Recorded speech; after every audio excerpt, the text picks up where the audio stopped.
Buenos días a todos. Bienvenidos al tercer webinar del Proyecto Mateo. Mi nombre es Germán Pérez.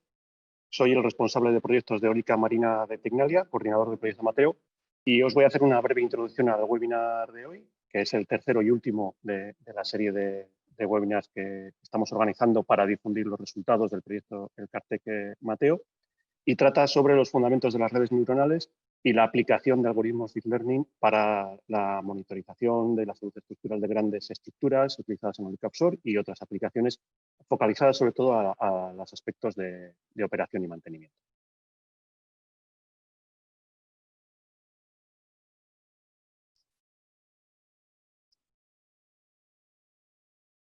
En la pantalla podéis ver la agenda del webinar de hoy.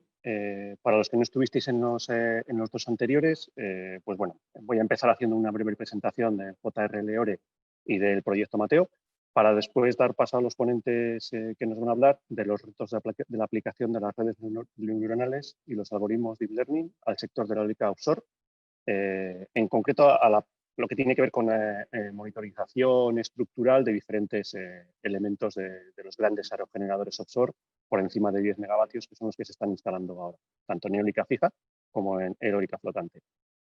David Pardo, del Departamento de Matemática Aplicada de la UPV, nos presentará los fundamentos de las redes neuronales, y posteriormente Vincenzo Nava, trabaja en Becan y en Tecnalia, nos describirá su aplicación a problemas concretos, a un caso de estudio de eólica offshore.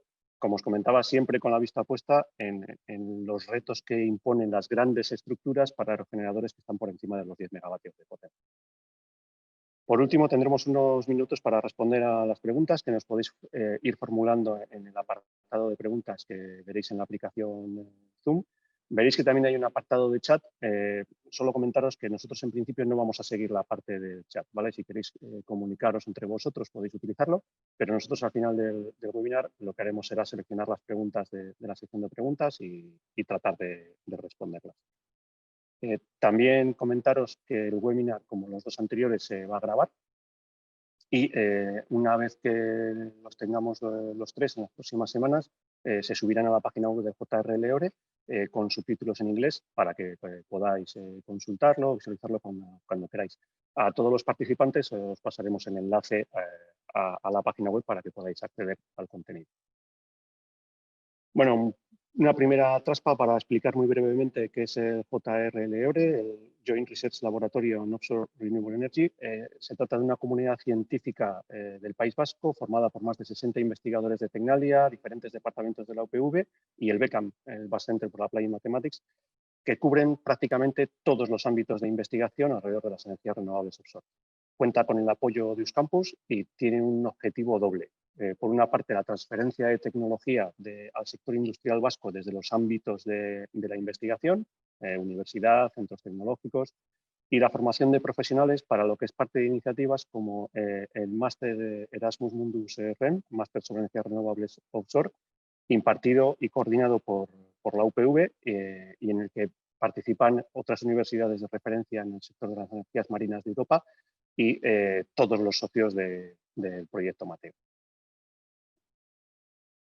Pasando al proyecto, simplemente comentaros que ha sido financiado en el marco del programa del Gobierno vasco, el Cartec de 2019.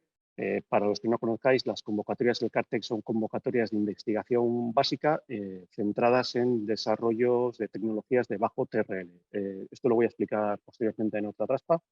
El proyecto está liderado por el área de energías renovables offshore de Tecnalia, y el consorcio se completa con otra división de Tecnalia, que es la de tecnologías de edificación, y el BECAN, el Basque Center for Applied Mathematics, y tres departamentos de la Universidad del País Vasco: el Departamento de Matemática Aplicada, el de Geodinámica y el de Ingeniería Energética, antes conocido como Ingeniería Nuclear y Mecánica de Fluidos, que me he dado cuenta que en la traspa no le cambia. Cuando lo pasemos ya lo corregiré. El proyecto comenzó en marzo de 2019 y finaliza en 2 meses. Por eso estamos ahora aprovechando para presentar todos los resultados. El objetivo principal del proyecto es desarrollar modelos matemáticos para caracterizar problemas multifísicos complejos producidos por la interacción de grandes estructuras con el medio. Estamos hablando sobre todo de la interacción con el agua, con el oleaje. Ahí ya os presentamos en el primer webinar el efecto del overtopping, del rebosamiento del agua sobre las estructuras. Y también sobre el otro entorno, que es el fondo marino, ¿no? Tanto en el caso de eólica fija con los pilotes para soportar las estructuras, como en el caso de flotante con las anclas de arrastre. Estas dos líneas de trabajo han sido objeto de los dos webinars previos y otra línea de actividad en el proyecto han sido las técnicas Deep Learning aplicables sobre todo a la fase de operación y mantenimiento, que han tenido también un peso importante en lo que es el trabajo que se ha desarrollado en estos 2 años del proyecto y que será objeto del webinar. Finalmente, como objetivo un poco general a las tres líneas de trabajo que os he comentado, la idea es que los modelos numéricos que se han desarrollado y las actividades que se han desarrollado se puedan acoplar, integrar de alguna manera con herramientas comerciales para el diseño de estructuras eólicas marinas, de forma que el trabajo que se ha desarrollado en Mateo sirva a las empresas involucradas en el diseño de estructuras para eólica offshore para mejorar sus diseños. Por poner un poco el proyecto en contexto de la escala de desarrollo de una tecnología, de la escala de los TRLs, el Technology Readiness Level, lo que os decía antes, Mateo es parte de las primeras etapas de desarrollo de la tecnología cubriendo TRLs bajos. Estamos en proyectos de investigación básica. El siguiente paso después de finalizar el proyecto sería transferir a la industria y validarse hasta fases de TRL 6 y 7, que son validaciones a escala, digamos, de laboratorio, incluso a escala real en entorno relevante. Ahí ya tendríamos que contar con otros mecanismos de financiación y, por supuesto, con la contribución, con el interés del sector industrial del País Vasco, preferentemente. Estaríamos hablando pues, de financiación del País Vasco, como el programa CITEC, financiación nacional, como los diferentes programas de CDTI, o financiación europea, como los programas marcos de la Comisión Europea. Finalmente, las últimas fases pues, involucrarían el desarrollo precomercial y comercial, en las que se valida la tecnología en ambiente operacional y a escala real. En el caso de los desarrollos de Mateo, que son herramientas, modelos numéricos y demás, quizás no es tan fácilmente replicable esta escala de TRLs, pero sí que el contexto del proyecto está focalizado en esas primeras fases de desarrollo. El proyecto generará 15 informes y 9 publicaciones. He resaltado, quizás como resultado esperado, en línea con los objetivos, que es el desarrollo de modelos matemáticos avanzados para resolver problemas multifísicos complejos producidos por la interacción de grandes estructuras con el entorno en el que están instalados.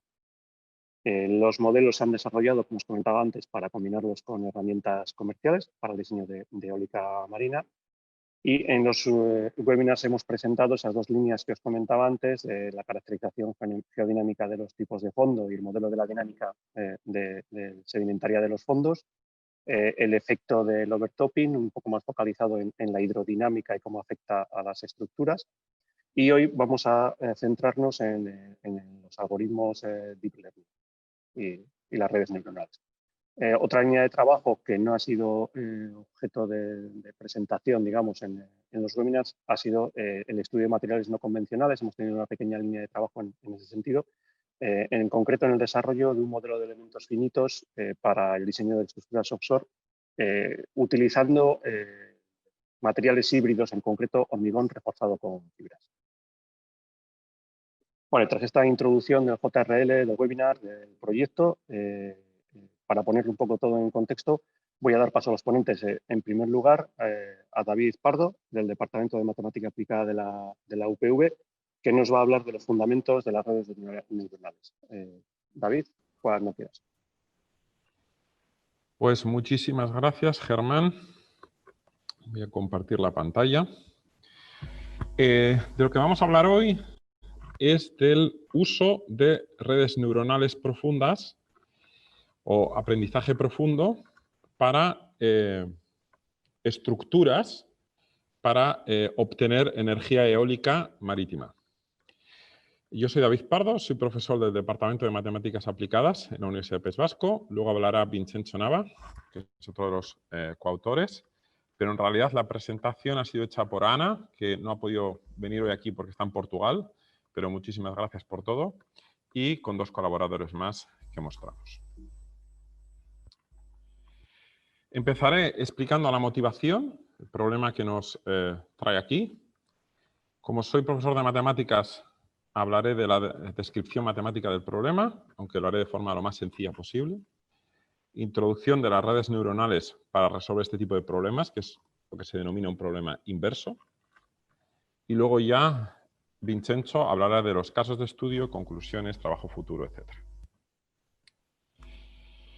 Las ventajas de poner energía eólica offshore o marítima son de que obtenemos velocidades de vientos muy altas, tenemos espacio infinito y no molestan. Visualmente no hay ningún problema en tenerlas ahí. Sin embargo, encontramos problemas. Puede haber fracturas, corrosión, fatiga, se pueden romper las cadenas y el hecho de tener vientos muy fuertes a veces también puede ocasionar este tipo de problemas de que se puede romper la estructura. El problema es que es muy caro mantener y reparar este tipo de estructuras y además es peligroso. Con lo cual, lo que queremos es poner un sistema de sensores que nos permita controlar el estado estructural de esta plataforma eólica offshore. Entonces, esa es la motivación y la estrategia que vamos a seguir es la siguiente.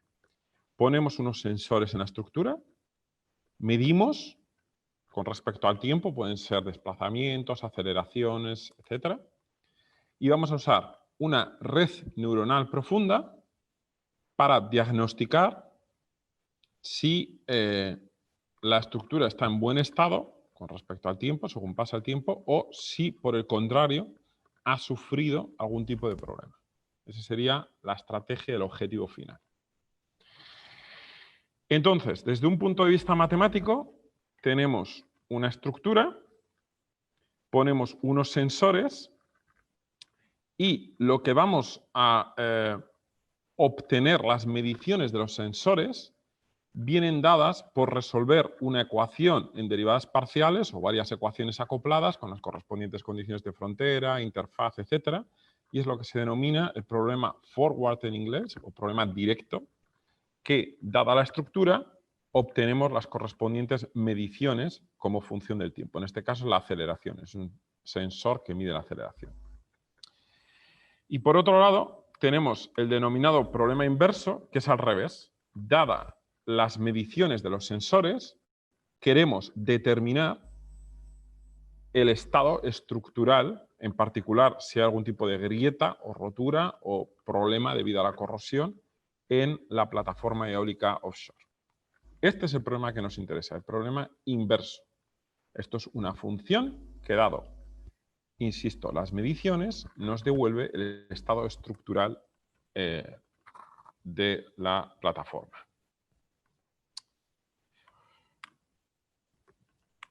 Lo que vamos a hacer para ello es lo siguiente.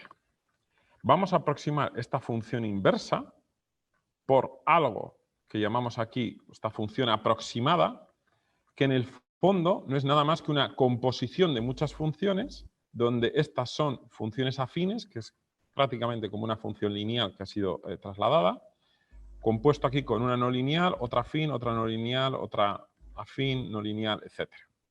Y esto es lo que se denomina una red neuronal profunda. Aquellos que estéis familiarizados con redes neuronales o con aprendizaje profundo conoceréis esto muy bien.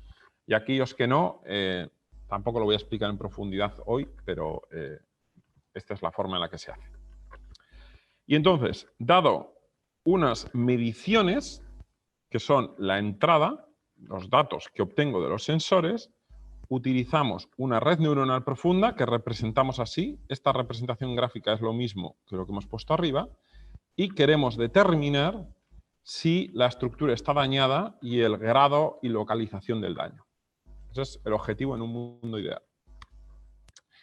Entonces, hay un montón de, vamos a llamarlo, ingredientes a considerar en estas redes neuronales profundas, en este aprendizaje profundo, y nosotros nos vamos a centrar en lo que se llama el funcional de pérdidas, el funcional de coste, y en generar un sistema de medición, en este caso un sistema de sensores que nos permitan obtener suficientes datos para resolver el problema inverso y, por lo tanto, para caracterizar el estado estructural de nuestra plataforma. Vale. Vamos a introducir un poco de notación matemática, pero lo más sencilla posible, lo prometo. Primero tenemos la ecuación en derivadas parciales, o el problema directo o forward, que es este. Este es el problema inverso, que es el que nos interesa resolver. Y esta sería una aproximación con una red neuronal del problema, problema inverso, de la función inversa, y este del problema directo. Vale. Entonces, lo primero que podemos hacer es intentar minimizar la diferencia que hay entre la estructura que obtenemos a partir de las mediciones y la estructura real, que en realidad lo obtenemos esto por medio de hacer simulaciones sintéticas, simulaciones con un código de elementos finitos, etc. El problema es que yo puedo tener varias estructuras que me den las mismas mediciones. Es decir, la solución de este problema no es única. Porque, por ejemplo, puedo tener n estructuras distintas que al medir la respuesta en un sensor me dé la misma medición. Por ejemplo, si tengo una grieta que está muy alejada de todos mis sensores, posiblemente los sensores sean incapaces de determinar o son insensibles a la presencia de esa fractura.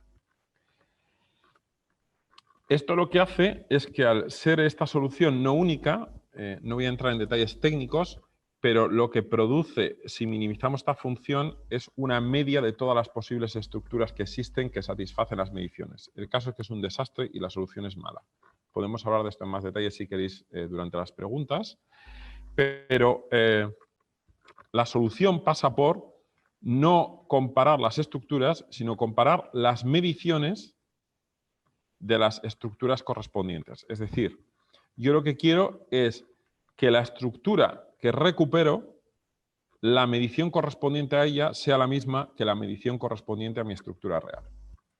Esto en principio funciona muy bien, pero hay un problema computacional y es básicamente que este tipo de estructura o este tipo de función f es resolver un problema de elementos finitos que se ejecuta en una CPU del ordenador, mientras que la minimización esta se suele realizar en una GPU, en la tarjeta gráfica, ¿vale? Esos, los algoritmos de inteligencia artificial se suelen usar en una tarjeta gráfica. ¿Por qué en una tarjeta gráfica? Porque con solo, entre comillas, solo $400.000 de un ordenador puede ir hasta 700 veces más rápido que en una CPU, ¿vale? Y 700 veces es mucha diferencia. Y aunque esto pueda parecer un coste elevado, en realidad no lo es tanto y va mucho más rápido. Además de por eso, porque existen librerías dedicadas que se suelen emplear en GPUs, como por ejemplo TensorFlow 2.0, que está creada por Google, hay otras que son PyTorch, creada por Facebook, etcétera, que facilitan mucho la implementación y por lo tanto el poder resolver este problema de forma eficiente. Debido a este problema, lo que hacemos es otra cosa, generamos dos redes neuronales, y ya entramos en la parte un poquito más técnica, así que no voy a entrar en mucho detalle, pero la primera red neuronal está diseñada para reproducir mi problema directo, y una vez de que tengo esto en una tarjeta gráfica, podemos resolver el problema inverso. De nuevo, no voy a entrar en mucho detalle, solo mencionar que esto es lo que hacemos. Si alguien está más interesado, que por favor contacte conmigo o con cualquiera de nosotros y podemos tener una discusión en más detalle. Vale. Después de obtener resultados para un problema dado, lo que se suele hacer es se suele dibujar lo que se llaman crossplots, que es, por aquí tenemos en el eje X la solución exacta, que son en el fondo las mediciones exactas que hemos simulado con un ordenador, y por otro lado, los valores predecidos o predichos por mi red neuronal que he entrenado. Si mi red neuronal fuera perfecta, coincidirían estos valores con los de la ground truth, o sea, los de la verdad verdadera, y por lo tanto todos los puntos estarían sobre la diagonal. Como veis, más o menos casi todos los puntos están muy cercanos a la diagonal, o sea que esto está funcionando bastante bien. Y si vemos distintas fases o distintos términos del funcional de costo que hemos introducido antes, vemos que esto también funciona bastante bien.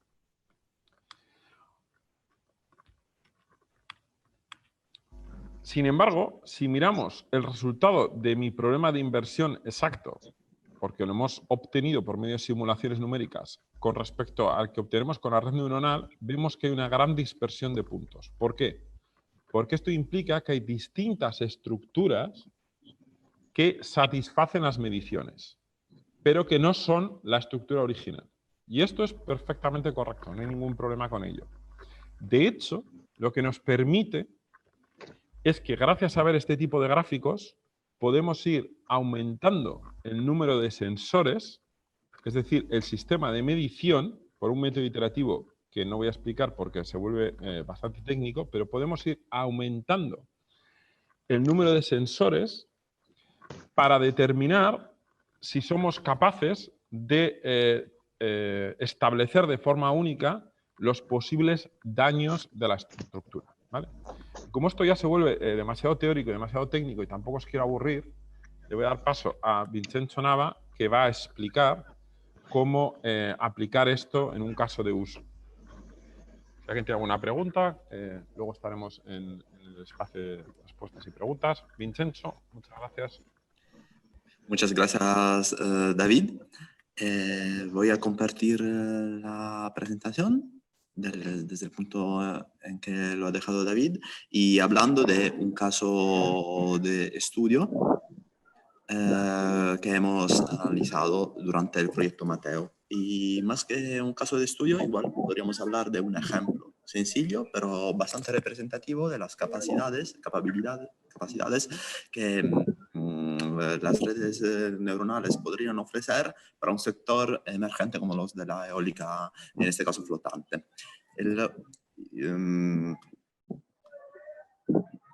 El caso esencialmente consiste en analizar y detectar potenciales fallos en un sistema de fondeo de amarre de un cuerpo flotante.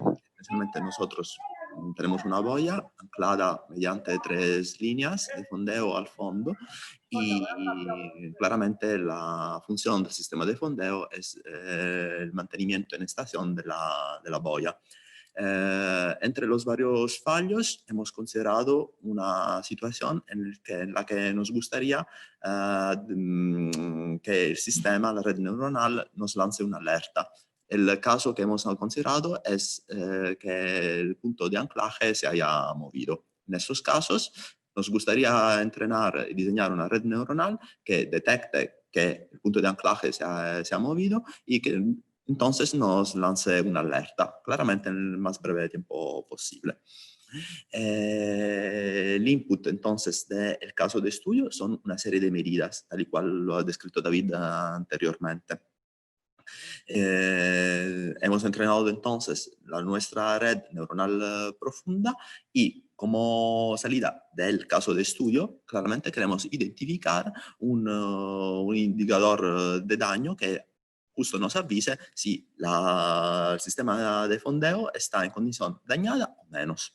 O claramente en la clase de estructura dañada incluimos también eventuales daños del sensor de movimiento, por ejemplo.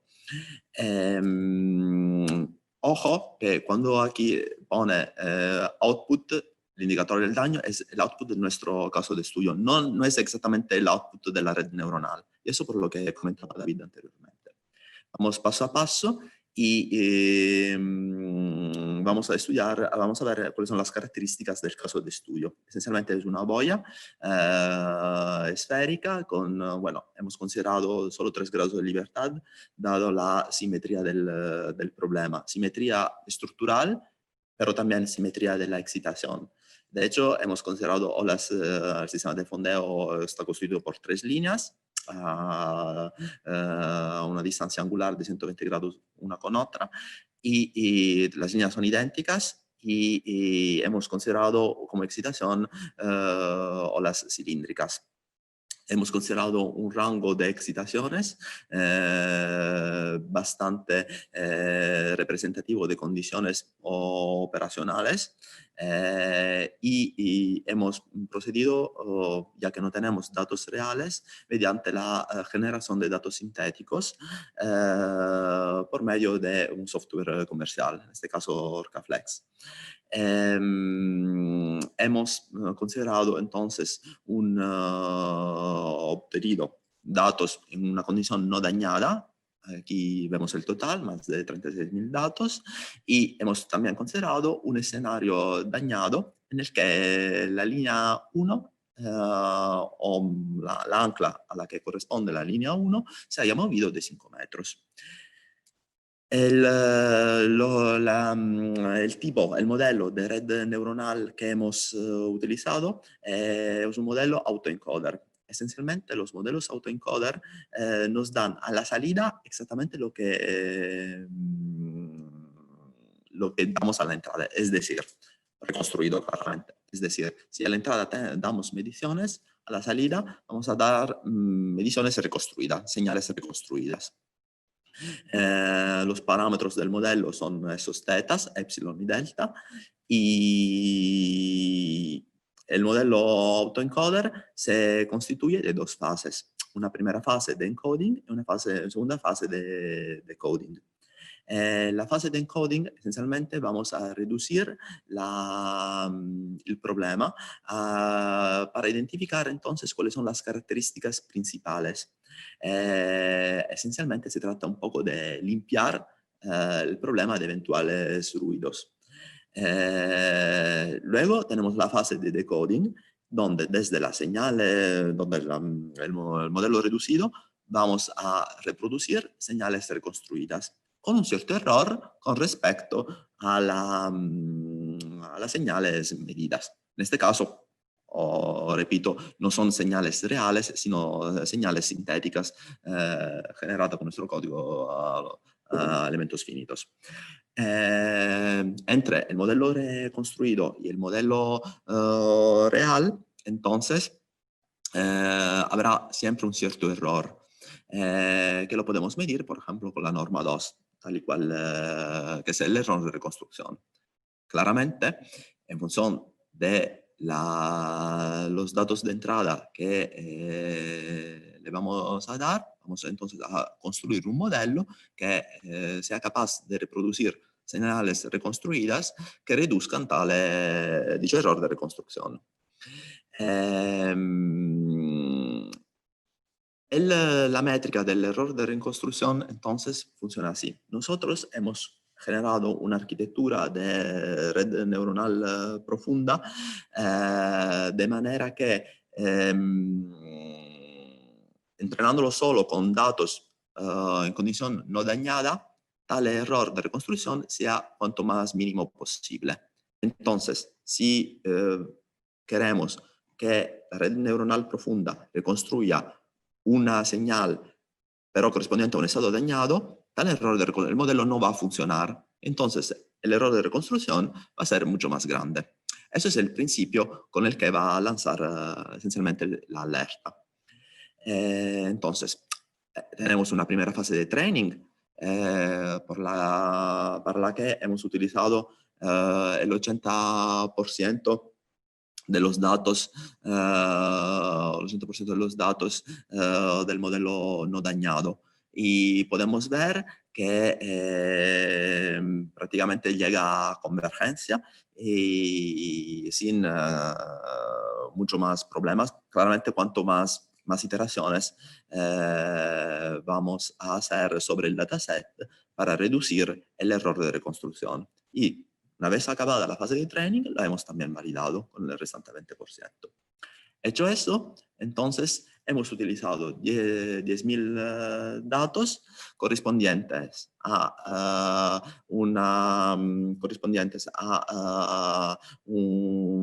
condiciones dañadas y condiciones no dañadas. Y hemos entonces calculado el identificador de daño, phi, para todas las situaciones. Una vez obtenidos los resultados, hemos podido entonces identificar un umbral de este indicador de daño bajo el cual podemos considerar la estructura como no dañada y encima del cual la condición de la estructura se puede clasificar como dañada. Esencialmente podemos ver que desde una serie de métricas que hemos calculado, el algoritmo funciona bastante bien, el ejemplo que hemos analizado. Y hay, bueno, esas métricas son famosas en literatura porque son medidas, son esencialmente estadísticas entre la medición de casos positivos contra la suma total de los positivos, incluyendo falsos positivos, falsos negativos, etc. Otra ventaja claramente relacionada con el problema que teníamos es que con este modelo autoencoder no hemos pasado por ningún proceso de etiquetado, ¿vale? Es decir, nosotros no sabíamos cuál era la condición dañada y la condición no dañada. Esencialmente, hemos solo entrenado la red para reconstruir el modelo de la red, el modelo de la estructura en condiciones no dañadas. Y gracias a este error de anomalía en el que el modelo falla en reconstruir la condición dañada, podemos identificar cuando la estructura efectivamente está en condiciones dañadas. Hay que decir que claramente los resultados parecen ser muy buenos, pero claramente están afectados también por la calidad de los datos que le hemos puesto. Esencialmente son datos sintéticos. Esencialmente tenemos absoluto control sobre los datos que le hemos puesto. Sin embargo, sí que con este ejemplo relativamente sencillo hemos podido validar cómo para resolver problemas de estos tipos, una red neuronal profunda sí que nos serviría y para la identificación del problema prácticamente en tiempo real. Sobre este caso de estudio específico, en principio, podemos esencialmente considerar, esencialmente trazar unas cuantas consideraciones conclusivas. Antes de todo, que este error de reconstrucción es un indicador de anomalía bastante robusto. Eso lo vemos esencialmente desde esta figura. Es robusto porque este identificador de anomalía se mantiene por valores muy bajos cuando la estructura no está en condiciones dañadas y se dispara cuando la señal que le vamos a poner, que le pedimos que reconstruya, es correspondiente a una para la que la red neuronal no está entrenada.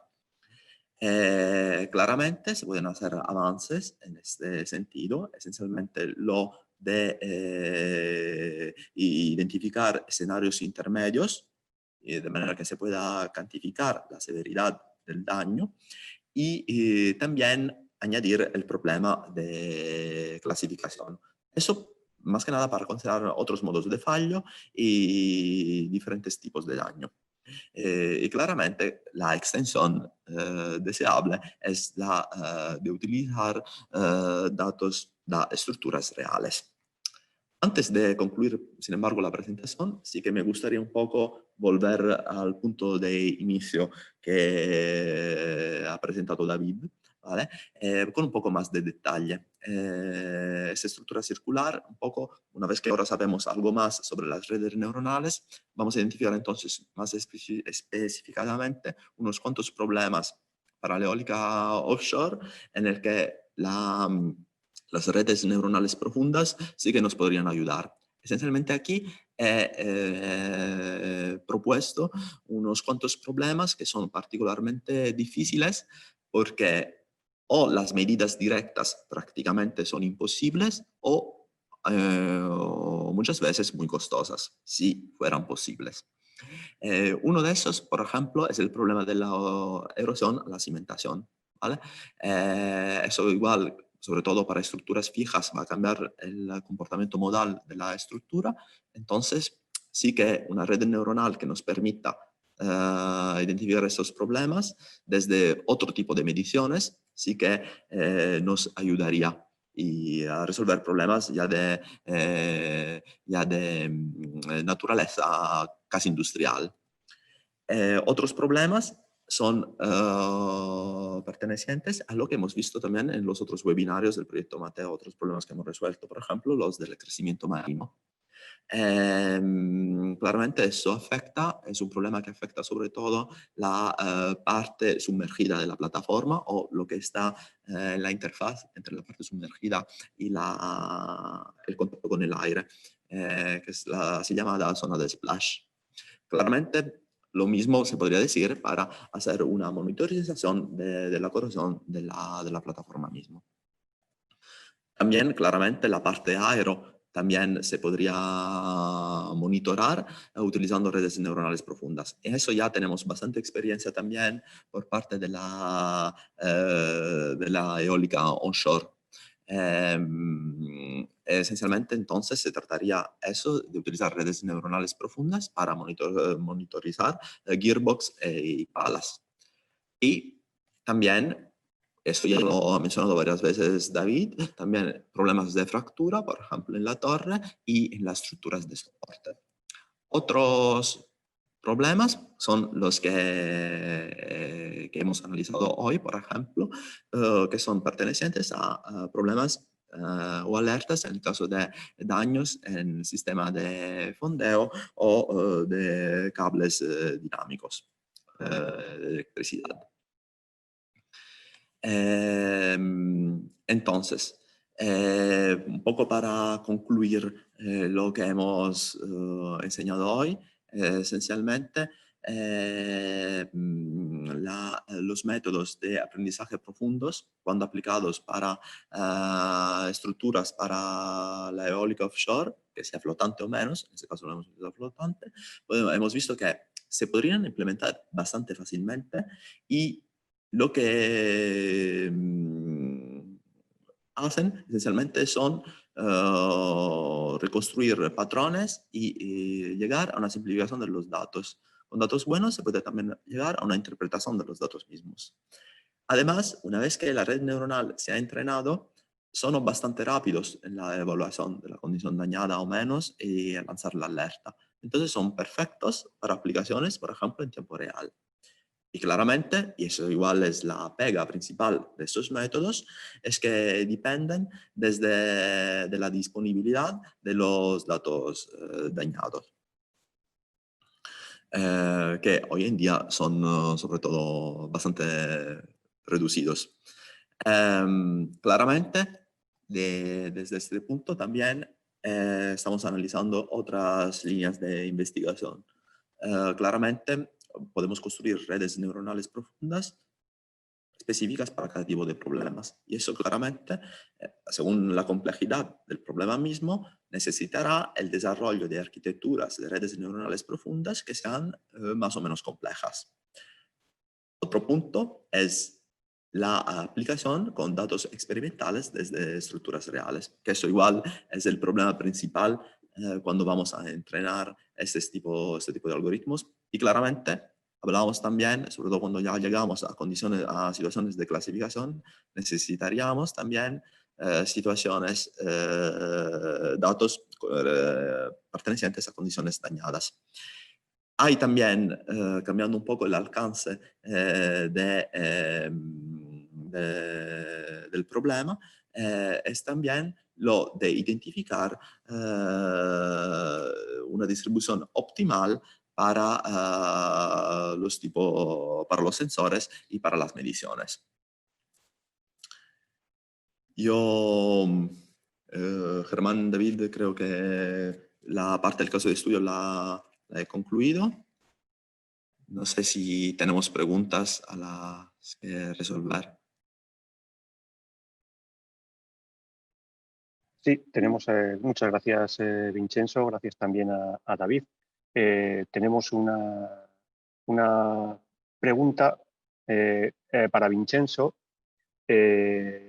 sobre la opinión acerca de, y creo que ya has comentado algo, de añadir entrenamiento de la red neuronal a través de estudios experimentales, bien en entorno controlado o bien en un entorno real. y si se puede también añadir pues, algún estudio mediante elementos finitos y si se podría avanzar algo en lo que se refiere a esa validación experimental o cómo se podría, digamos, diseñar esa validación experimental.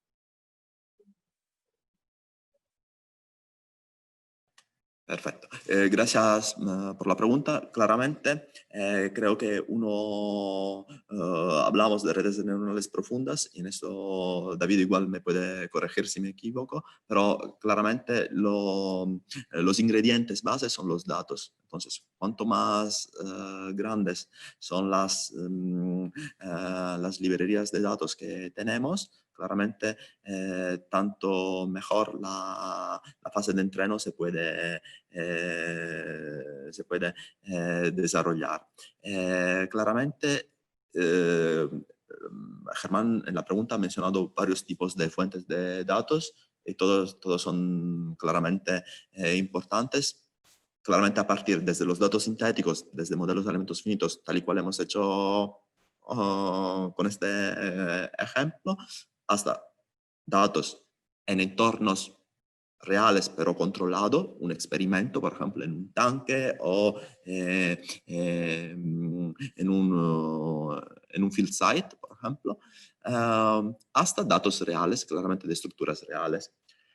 Sobre todo, el problema principal, sobre todo cuando se llega a problemas ya de clasificación, creo que es disponer de datos también que sean representativos de la condición dañada.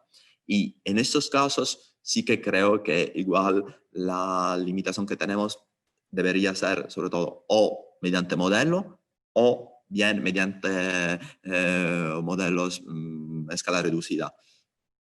Utilizar datos en escala real de estructuras efectivamente dañadas, siendo que los daños son pruebas a veces destructivas, es decir, que una plataforma con mucho coste se va a derrumbar, lo veo ya menos probable.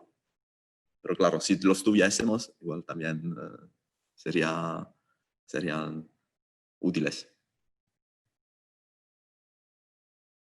Muchas gracias, Vincenzo. Y creo que es muy interesante lo que comentas del acceso a datos reales, ¿no? Tanto de operación, de situación, de daño. Lógicamente, una de las aplicaciones que se ha hablado es la eólica flotante. Tampoco hay tanta experiencia todavía ni tantos dispositivos instalados como para poder tener gran cantidad de información de funcionamiento real.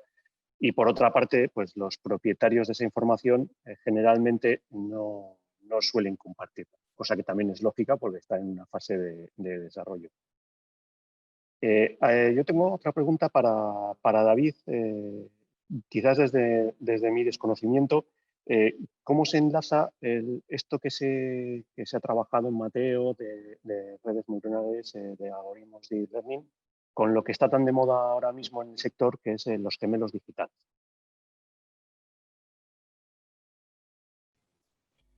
Bueno, en partes, quiero decir, está muy relacionado porque por un lado lo que necesitas es un gemelo digital para poder simular todo, o sea, para poder simular la estructura, etcétera, etcétera, etcétera, y con ese gemelo digital obtiene los datos para luego entrenar redes de aprendizaje profundo. Esa sería un poco la respuesta. Vale, otra pregunta. Aquí nos hemos focalizado sobre todo en la fase de operación y mantenimiento, como el caso de estudio. Una vez que está el dispositivo instalado en el agua, se utilizan una serie de sensores para comprobar, en este caso, la posición o que no se pierde una línea de fondeo. Este método se podría utilizar en otras fases de desarrollo de la tecnología, como por ejemplo podría ser la fase de diseño, por ejemplo, para optimizar una geometría. O de alguna manera alimentando el modelo con unos resultados de simulación, porque en la fase de diseño todavía no hay resultados, digamos, operacionales. Podría ser resultados simulados o resultados de ensayos en laboratorio y tratar de optimizar, por ejemplo, la geometría en base a una función coste que se le dé como objetivo, ¿no? de resultado. No sé quién se anima a... Yo eso, lo que creo que es importante, yo creo que sí, que se podrían utilizar. Claro, hay que tener bien claro cuál es el problema a resolver. Una vez que el problema a resolver se queda claro y claramente, otra vez, los datos estén disponibles, por ejemplo, mediante simulaciones, para por ejemplo, varias geometrías o mediante ensayos en escala reducida o en escala real, sí que veo como las redes neuronales profundas sí que pueden resolver un abanico bastante amplio de problemas. Igual todos o menos, no sé. Pero claro, lo que hay que detectar bien es la formulación del problema. Eso sí, una vez que el problema se ha definido bien, como dices tú, Germán, una función coste, etc., entonces, y los datos estén disponibles, entonces creo que sí, que eso puede ser uno de los ámbitos, eso del diseño también, que pueda ayudar. En esto que comentabas de diseño, estamos hablando de diseño de estructuras, demás. ¿Podría ser también el diseño de operaciones, la logística, optimización de esa logística de los medios necesarios? Bueno, eso también es un poco más complicado, igual tener una base de datos de operaciones y así diciendo.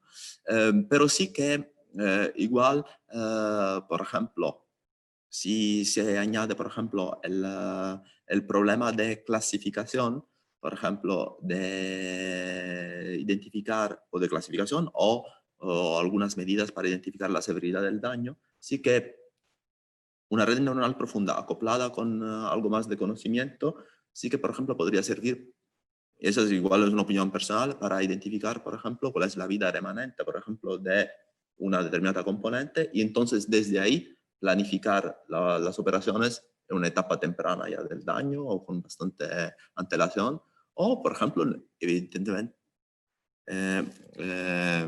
o o identificar, por ejemplo, que una componente se está deteriorando mucho más rápidamente del previsto, por ejemplo. Entonces, igual ahora no lo sé, pero para operaciones no lo veo, pero sí que pueden servir como herramienta para la planificación de las operaciones. Muchas gracias. Tenemos otra pregunta, esta vez se la voy a pasar a David. ¿Pueden ayudar las técnicas que se han presentado a decidir qué sensores utilizar y dónde colocarlos? Entiendo que la parte de la sensórica es una parte muy importante, una parte crítica para estos algoritmos. Se ha hablado de medidas indirectas, también se oye hablar de sensores virtuales. Bueno, la pregunta es esa, si estas técnicas también pueden ayudar a decidir qué sensores y dónde situarlos en las estructuras para obtener los mejores resultados. Sí, sí y sí. O sea, sin duda. Yo creo que es lo que más interés, de hecho, ahora tengo en ello, o tenemos en ello, porque es muy importante. Es decir, lo que suele pasar muchas veces es que uno pone unos sensores, invierte, es decir, determina cuál es la estructura correspondiente a las mediciones que ha obtenido con esos sensores, pero luego son incorrectos. O sea, luego la estructura que ha determinado es incorrecta, porque puede haber otro tipo de estructura que me dé las mismas mediciones. Entonces, estas técnicas son espectacularmente buenas para determinar dónde poner los sensores o cuántos sensores hay que poner o de qué tipo para que eso no suceda. Es decir, para que con las mediciones que tenga pueda determinar la estructura de forma única. Esa es la clave, eso es en lo que estamos trabajando y es, yo creo que lo que más interés tenemos ahora mismo, por lo menos desde nuestro grupo. Muchas gracias. Si puedo añadir solo algo, bueno, creo que David ha sido bastante incisivo con su triple sí, sí, sí. Solo añadir eso, que es un problema igual clásico, ¿no? De eso, de decir, vale, ¿qué sensores necesitamos para algo? Pero es un problema para mí que no está resuelto. Así que todavía falta mucho, además, porque hay implicaciones en temas económicos y también científicos, creo, ¿no? Problemas de sensores que incertidumbre, redundancia, etcétera, etcétera. Gracias a los dos. Vincenzo, al final de tu presentación comentabas que era sencillo aplicar estos algoritmos desarrollados a otro tipo de casos de aplicación, casos de estudio, que se puede trabajar en tiempo real, obtener medidas en tiempo real. ¿Podrías ponernos así muy rápidamente algún ejemplo de otro tipo de aplicación? Bueno, creo que, sí que hemos puesto, creo, bastantes ejemplos, pero por ejemplo, mediante, por ejemplo, considerando una plataforma, por ejemplo, fija, por ejemplo, y imaginamos que el problema que queremos resolver es, hay crecimiento marino, etcétera, desde un análisis modal de la plataforma, por ejemplo, sí que podríamos identificar cuánta masa más los mejillones han añadido a la estructura. Entonces, claramente, eso pasa por de los lados, si hay datos experimentales, perfecto. Pero claro, aquí ya hablamos de ensayos que no son hechos en el día, ¿eh? Se trata de meses en un entorno, o también modelos numéricos, o estudiar la plataforma, por ejemplo, con varias condiciones de masa, ¿no? Añadida, ¿vale? Y haciendo un análisis modal, yo creo que luego se podría alcanzar un conocimiento del estado de salud en temas de crecimiento marino bastante fácilmente. Yo creo que, por ejemplo, una de las vías es eso, pasar también por análisis modal. Creo que es algo, y no soy absolutamente un experto, que se está haciendo ya, por ejemplo, para los puentes, ¿no?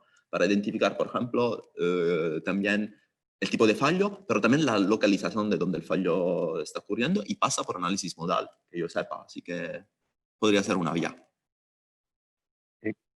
¿Cómo, digamos, de sencillo o de directo es aplicar los resultados que se han obtenido en Mateo a un caso concreto? Y vuelvo un poco atrás a lo que veíamos de la escala de TRLs. Imaginaros que hay una empresa que está viendo, alguien de una empresa que está viendo un seminario y dice, yo tengo un problema que creo que se podría resolver con estas técnicas. La aplicación a un problema concreto llevaría mucho tiempo, es relativamente rápida con lo que se ha desarrollado en el proyecto. Entiendo que requiere de conocer muy bien el problema y poder formularlo muy bien, pero una vez que se llega a ese conocimiento del problema, estamos hablando de que eso se puede implementar en semanas, meses, años. Pues depende del problema. Si el problema es fácil, semanas. Pero si el problema es complicado, pues se complica la cosa, como todo en la vida. No sé, habría que... Depende mucho del caso y de la circunstancia. Nosotros lo hemos aplicado, por ejemplo, en otro tipo de problemas que no tienen nada que ver, como problemas de geofísica, y bueno, ha sido complicado. Lo hemos aplicado a puentes, y ha sido a las sauces estructurales de puentes, y ha sido algo más sencillo. Entonces, depende un poco del caso particular. Pero como todo lleva esfuerzo. O sea, no es tan sencillo. Muy bien, pues no tenemos más preguntas por ahora. Estamos con un poquito de tiempo todavía. Si no queréis comentar nada más, resaltar alguna cosa, pues agradeceros lo que nos habéis contado hoy, agradecer a los asistentes que hayan participado, espero que haya sido de vuestro interés. Y como hemos dicho al principio, la grabación del webinar estará disponible en la web del JRL y las presentaciones estarán allí también, para que podáis consultarlas. Muchas gracias a todos y que tengáis un buen fin de semana. Gracias. Muchísimas gracias a todos, y en especial a Germán, que organizó todo esto, y a Ana, que está ahí en Portugal y que ha hecho toda la presentación. Muchísimas gracias.